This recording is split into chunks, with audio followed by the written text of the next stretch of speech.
Hello everyone, welcome once again to my channel. It's your boy Luis Portelles, and for today's video we have a brand new episode of Extraordinary Talks. Now today's guest is Verna Catusalem, which is the representative for Baler during the Miss Philippines Earth pageant. I cannot wait to present to you the conversation that we were able to have during the interview, how we talked about her journey, the pageant, her advocacy, and so many other subjects, going from plastic waste to inspiring other people. As usual, the only thing that I'm going to ask from you is that if you enjoyed this episode, don't forget to leave a like on the videos that it gets recommended to more people. Subscribe to the channel for more videos like this one almost every single day. Let me know in the comments what did you like the most about the interview, the questions, the dynamic, everything. And last but not least, don't forget to support Verna in her journey. So all the links to do so will be in the description box down below. All right, my friends. So without further ado, let's get into today's episode of Extraordinary Talks. I really hope that you enjoy it. Be strong.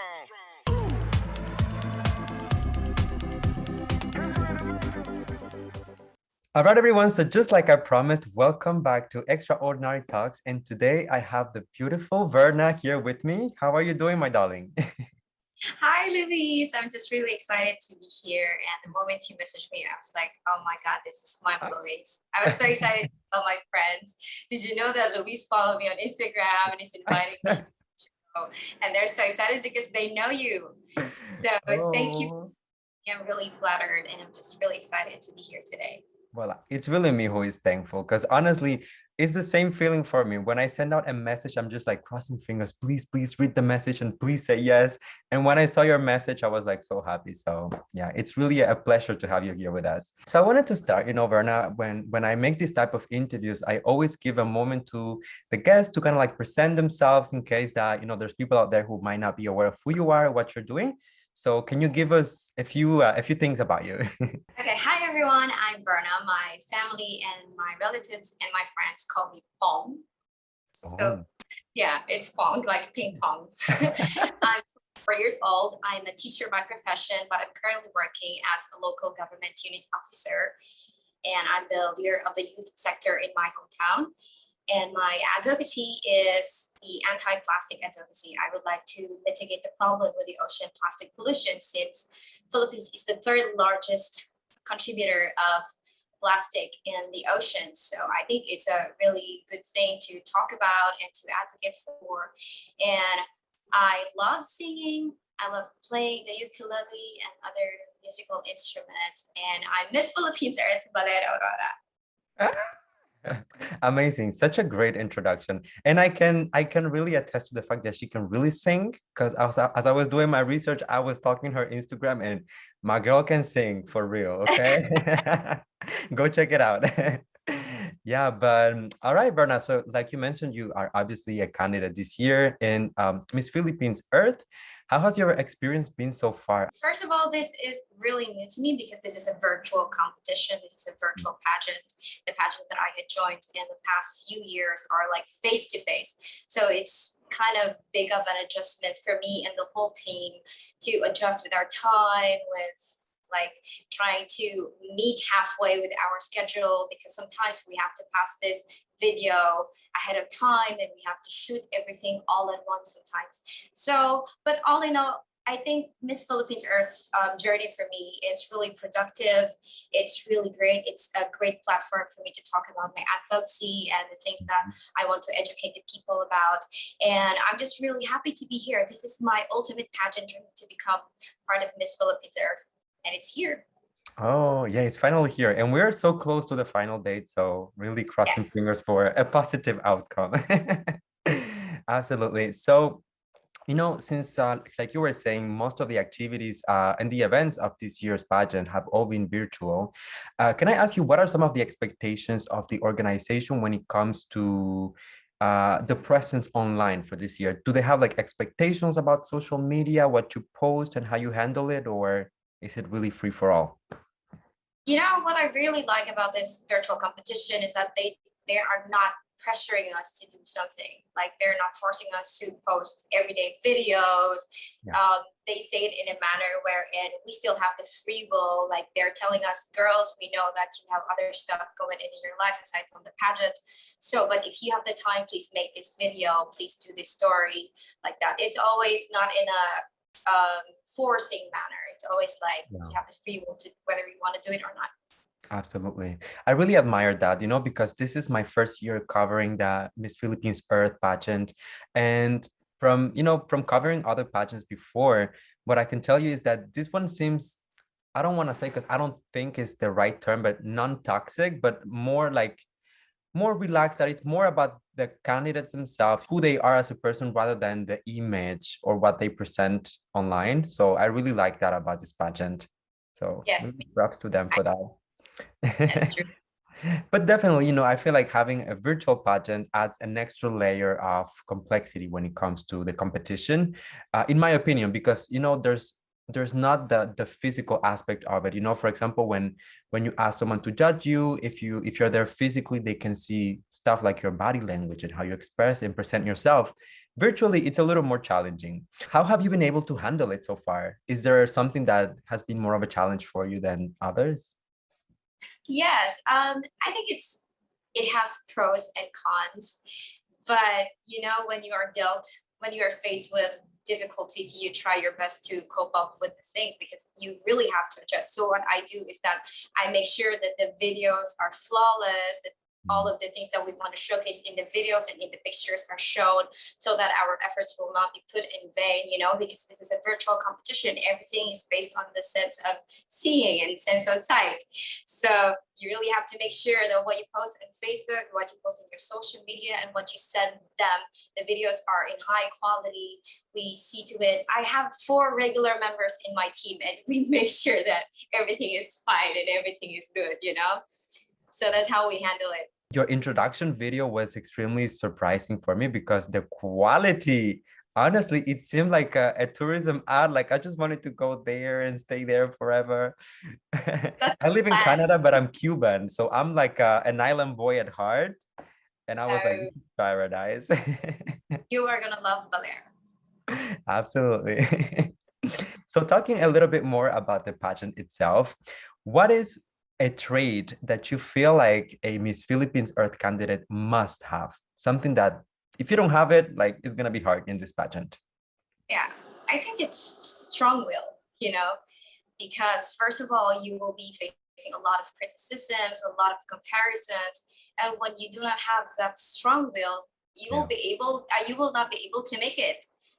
I have been faced with a lot of distractions in my life during the competition. From the beginning, in the middle, there were times when I'm like, I don't want to do this anymore. I'm physically tired. I'm mentally tired. There are things going in my life outside of the pageant. But I think it's really strong will. And then when you become the Miss Philippines Earth, it is strong will that is going to push you to pursue what your purpose is in the first place for joining the competition, regardless of people's criticisms. Absolutely. And I definitely agree with that because that's what a lot of candidates have been proving, all along with this pageant, especially right now, in the face of adversity with the pandemic and the technical limitations and, not being able to have a physical pageant. Everyone had to adapt. Everyone had to think outside of the box and really, try their best to deliver quality content. And I feel like everyone has been doing such a great job. So very, very good point. Now, in the same sense, what is something that you feel like Miss Philippines Earth does not value as much as maybe other pageants in the Philippines? Is there like an element that maybe they don't focus as much than, maybe other institutions?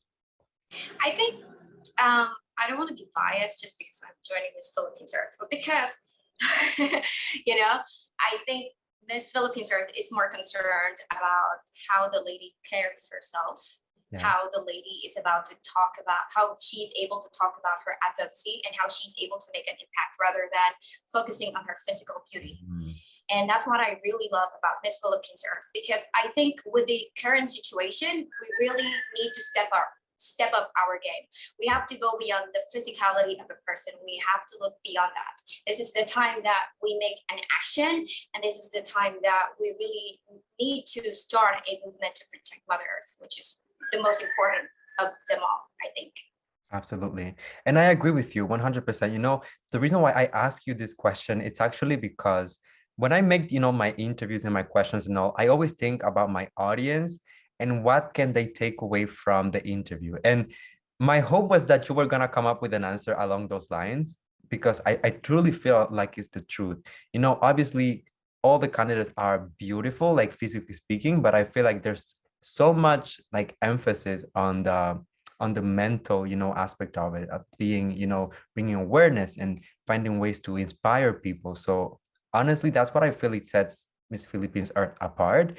And one of the reasons why it's one of the big, you know, four pageants in the world, right? So Yeah, yeah, true. absolutely.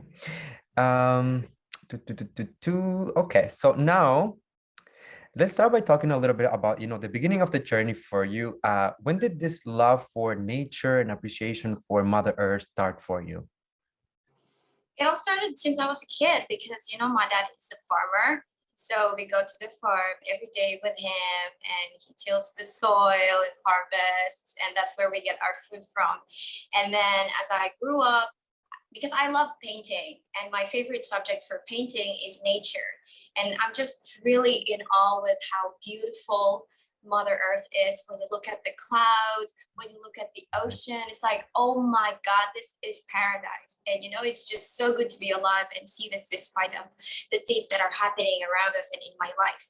So I'm just really happy that I'm part of this Philippines Earth, because with this, I'm given the voice to conserve and protect Mother Earth so that the next generations get to enjoy what I am enjoying right now. Absolutely. And it just makes sense, you know. You were telling me earlier that you grew up in a farm. So having this love and appreciation, you know, even more than most people, it just makes sense.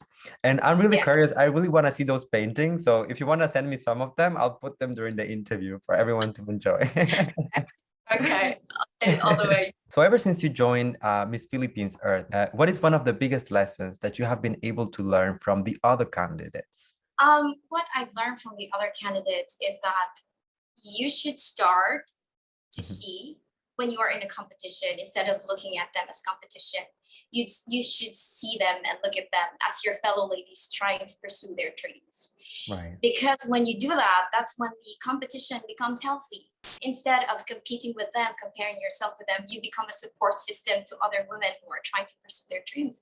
You just become somebody's light when they are having troubles, when they're having hard times. Because me and the other candidates, every time somebody posts some creepy stuff, or like somebody's just posting about emotional stuff, we're always there to message them. I'm sending you virtual hugs. I'm here for you. We are experiencing the same thing, and a little bit of time and it is going to be over. The greatest lesson that I've learned from the other ladies, just to be there for somebody when they are in need of you.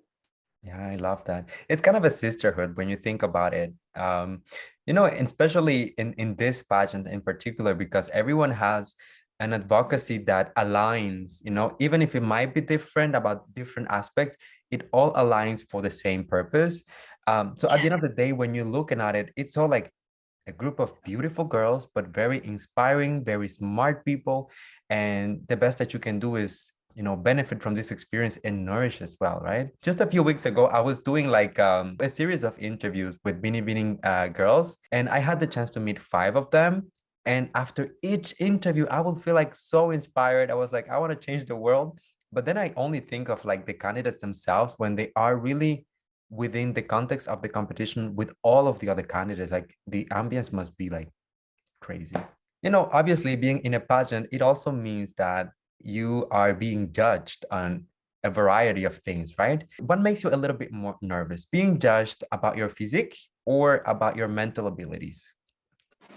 I'm more conscious about being judged with my physique, because I'm not But tall as the other girls. And like here in the Philippines, what's in, like, when it comes to beauty, is that if you have some mixed blood of foreigners, uh-huh. yeah, it kind of makes you feel like inferior sometimes. But the truth is, I realize that if you feel comfortable in your own skin, it's going to Yeah, transpire and it's going to show with the way you talk and the way you carry yourself. So it doesn't really matter. absolutely. No, you know, I definitely get that because well, first of all, I can attest to the fact that she is gorgeous. Okay, just go and look at her pictures. Go and look at the official website of Miss Philippines Earth, and you will see what I'm talking about. But I get what you're talking about. Like even in Cuba, like I feel like it's sometimes like an island mentality, you know, like when you are mixed with maybe like foreigners, like you said, they tend to like appreciate that. But I feel like at the end of the day, you have like the natural beauty, like Filipina type of beauty, right? Which is Yeah. exactly what we needed to represent the country, right? So don't let anyone make you feel, Yes. don't let anyone let you feel insecure, or I will come with my slipper and like they'll find out. Perfect. So obviously, you're also a very inspiring girl and you have a very important advocacy. So your advocacy is called KKB based on the Miss Philippines Yes. Earth website. Can you give us a little explanation of what it is and what it stands for?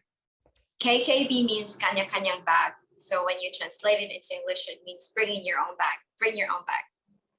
So it's basically encouraging people to bring their own bags when they go shopping, when they go to the market, or when they take out food, they bring their own containers. And instead of buying bottled water, you bring your own water container, because the production of bottled water uses 2,000 more energy than it does to produce tap water. So that's a lot. Just imagine the amount of fossil fuels that are used, and then when it ends up in the ocean, I feel like we have to stop degrading ourselves. We have to start seeing how important our small actions are and how they can impact the environment. And I'm also here to advocate for another thing, which is how our diet affects the environment, because there are so many people who knew about this, but we are silenced by fear of criticism. But since I'm already here, it's like take it or leave it. If you want to listen to my advocacy or not, it's okay. Because methane is 25 to 100 times more destructive than carbon dioxide. And Wow. cows produce 150 billion gallons of methane every day. Jesus Just Christ. imagine how how our diet every day, how every bite affects the environment. And I think this is something that people are not going to be so acceptable when it comes to their diet. But I just wish alongside the reduction of using of plastic, we also reduce our consumption of meat. Yeah, absolutely. And I feel like it goes a little bit to the fact that we as people, we have a lot of power, when it comes to changing the way that we function, the way that we behave. Sometimes we tend to think like, what am I going to change? Like if I start doing this, everyone else is still doing something else, so I cannot change anything. But I feel like it starts with yourself and then you can take it from there. So very, It's very true. good point. So, once again, it's one of those advocacies that it's extremely important, but at the same time, a lot of people might give you pushback. For example, here in Canada, this is like a big movement, right? For example, when you go out and you go to a restaurant, if you like, you can bring your own, I don't know, like fork or your knife to avoid using like plastics. But a lot of people might give you pushback because they think that this is an inconvenience. How would you approach these people? What will be your message for them? So my message is that if you think it's inconvenient to bring your own bag, it's going to be even more inconvenient to breathe polluted air. It's going to be it's going to be so inconvenient if we are experiencing flash floods, just like what happened to Germany and Belgium, right? So Right. I'd rather bring my fork than to experience the long-term effects of climate change, because it is so real. Exactly. Exactly. And it is so visible as well. Like at this point, no one can deny that it's there, it's happening. I definitely feel for this type of things that it's important to also be a role model, because it's not just about talking the talk, but you also have to walk the walk. And I It's can true. relate to this. I have one of my best friends. She is like so about the environment, and I grew up in a society in Cuba, like that was not a big concern at first, right? But because my friend, someone that I love, that I admire, that I trust, she was so conscious about it. And she, every time that I will do something that wasn't responsible, she will tell me, Louis, you shouldn't do this, not in a mean way, but kind of like educating me. And I started like adapting these behaviors just because I knew now, like I had the information, I was educated about it. So I feel like Yes, it's very important to set the example for other people. yes, I agree. And it's really hard. Absolutely. Yeah. I mean, everyone has different reactions, but at the end of the day, what matters is that you're trying, you're doing your best, and that's Yeah. as much as you can do. Okay, let me see. So during your introduction video that was posted on the Miss Philippines Earth YouTube channel and on the other platforms as well, you talk about the impact of plastic waste when it comes to the Philippines, but this is also something that applies to the rest of the world. What would you say will be some of the main impacts of plastic waste as of right now? Of course, it is let's start with the basic. It clogs our storage, Mhm. and every time, and it causes floods, and then it creates a stinky smell. And then, of course, when we go look at the bigger picture, it affects marine life. It affects Right. the seabirds, and it's really sad for me because these are all creations of God, and we keep going around saying, I love God, I love his creations. And yet we do not really see the small actions that we make from a bigger picture. And we have to start seeing how our small actions can create great impacts to the environment out, and how sad it is that us humans think that the world revolves around us, that we start to disregard the life of the marine life. So I think we need a lot of education on that, because you know what? I honestly did not know that plastic ends up in the ocean. Only last year I found out. Yeah, Yeah. to be honest with you, I knew other stuff. I knew air pollution, water pollution, but I had no idea Yeah. until I learned about it, and I started advocating about it since then. Exactly. And this is one of the subjects, like especially climate change and like plastic waste is not something that you're confronted to like on a daily basis. Like sometimes you have to go and do your research to find like documentaries and articles Yeah. about it. So it's important. And definitely, I feel like it's an extremely important message for Filipinos, because this is like a big, big issue in the Philippines, but also to the international community. So let's play like a little game here, okay?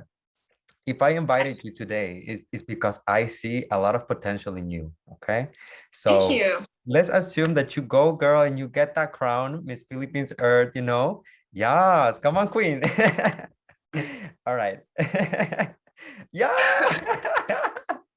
I love Deserve it. I love it. All hail the queen. it. All right, so let's assume that you get the title and right now you find yourself in the international stage. How will you adapt your advocacy for people to be able to relate to it, not only from the Philippines, but from a worldwide perspective? The universal language is music, and Ooh. I'm into music. I Mm. also compose songs. So I think that is the best way to connect with people's emotions. And then alongside the music that I compose myself is a music video showing how the plastic affects our environment. I think it's going to be really impactful because everybody can relate to it. It's not too pushy. It's not too aggressive. Somebody just listens to the music and then they will hear the message of the song, and it's going to be even more impactful if they get to see the videos. So I think it's a simple way, but it's a very creative way to engage people to become part of the preservation of Mother Earth. Absolutely. I had no idea that you were going to come up with that question. That was really totally unexpected, but I see it. I see it, honestly. And you're right. Like music brings people together. Like maybe Yeah, sometimes like you find yourself dancing with your friends to a song and like you yeah, don't even know what they're saying, like the lyrics, but the music yeah. brings you together. So that's such a smart way, girl. I'm learning from you. Yeah. So, we obviously touch a lot of subjects, a lot of points about your advocacy, the competition so far, and all of it. But how would you feel is the best way to educate people about these issues? Once again, we said that sometimes you have to go and do your research when it comes to these things. So, how can we bring, awareness to these topics and make it, accessible for everyone? As for me, I work for the lawmaking body of the government. Yeah. So what I've done is to create an anti-plastic ordinance in my hometown. Mm-hmm. So I think somebody said from a video that I watched that we don't really need to be environmental activists to be part of the solution. What we should do is to try our best to grow in our career fields. So after that, we will become more influential. And then after that, we use that influence to encourage people to always associate sustainability in everything that we do. First of all, being a role model to everyone, and of course, using the platform that we have in whatever career fields that we are. Even if it's not environmental related, we will be able to bridge environment, sustainability, and with the career fields that we have. Absolutely. I really like two things that you say within your answer. And once again, going back a little bit to the power of, of your persona, of who you are, being an example to other people and not underestimating your impact, right? Because when you do something and people around you are watching, you can change the world. Honestly, you truly can. And also, I like the fact that you talked about the importance of the government technically and lawmaking and all of that, because very important is it's mandatory, or it makes things so much easier when you have the support of local like government institutions or organizations that might be trying to come up with ways to change things and people. So my girl, I'm definitely taking all of your advices and I'm going to apply them here in Montreal, because people in Montreal need help. Yeah. So if we put them in a nutshell, what are some of the best practices? Let's say someone is watching this interview right now and they are really inspired by you. They want to start, like being a little bit more responsible. What would you say is the best way to start today? The best way to start today is to stop buying bottled water. When I found that the plastic ends up in the ocean, I stopped buying bottled water. Instead, I bought a tumbler and I bring it with me every time, like literally every day, everywhere I go. It's right here beside me right now. And I think with this little actions, and then after that, little by little, I've been changing my diet so that I consume less meat. So I already ditched red pork and now I'm just eating fish. And later on, maybe I will go fully vegan or vegetarian. So I think it all starts with stop buying bottled water. That's the good advice. No, definitely. I feel like, and you also save money. Come on now, everyone, get into it. Socially responsible and also, save your coin. So before we end the interview, I have one more question for you. When is it okay to not be okay? And when? No, I'm just kidding. I'm just kidding. I would have kicked out myself of the competition already. This is a kind of like an inside joke because my audience know that. When I heard that, I was like, huh? Yeah, same. What is your message to the people watching you right now that might be looking up to you, that maybe might want to get involved, in a pageant in the future? What is your message to them? To anybody who's like, if there's anybody looking up to me right now, who wants to become a lot of people, I guarantee you. Thank you. If there's a woman out there who wants to become part of a pageant, especially Miss Philippines Earth, I think you really have to come with a strong core so that you will not be shaken regardless of what's going to happen, whether you win or not, whether you get appreciation or recognition or not, because your purpose must be to become a voice of the earth. Because if that's not your purpose for joining Miss Philippines Earth, then why join Miss Philippines Earth at all? And just always believe in yourself, always be with the right people, do your research so that you feel more aware or educated on the thing that you want to talk about, so that you will become more effective as a person and as a Miss Philippines Earth candidate. And know that if your purpose is right, God is gonna bless you with the right people and with the right opportunities. Standing ovation, everyone. Come on now. I love that. Yeah, definitely. I love that. And now what about us, the audience, the fans, the people who love you and appreciate you? And I can tell you, people are looking up to you, because when I approach you, like tell yourself, I open the Miss Philippines Earth website. I start going through the candidates, I start going through the videos, and there's people who message me and told me, go talk to her. So you might not be aware of it, but there's people, like looking after you. Absolutely. Oh, thank you so much. Yeah. So what is your message to the audience? How can we help you in your journey? How can we support you? And what do you want everyone to remember from you?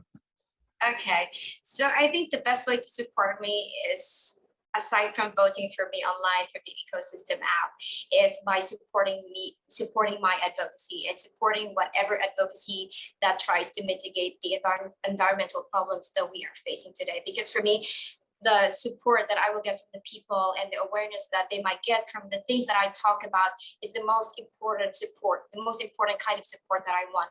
And when we do it, you are not doing it for me, you are doing it for yourself, you are doing it for the next generations to come. And of course, the conservation and protection of Mother Earth, that is how we are able to know whether we are going to survive or not. So this is the time. All that I'm asking from you is to become mindful of your actions, to start educating ourselves. And when we know some information that are important, let's start spreading it with our friends. If we love our family, they need to hear about this kind of stuff that really concerns them and our survival as human race. And that's the most important thing for me. And thank you for watching. Oh, I love that.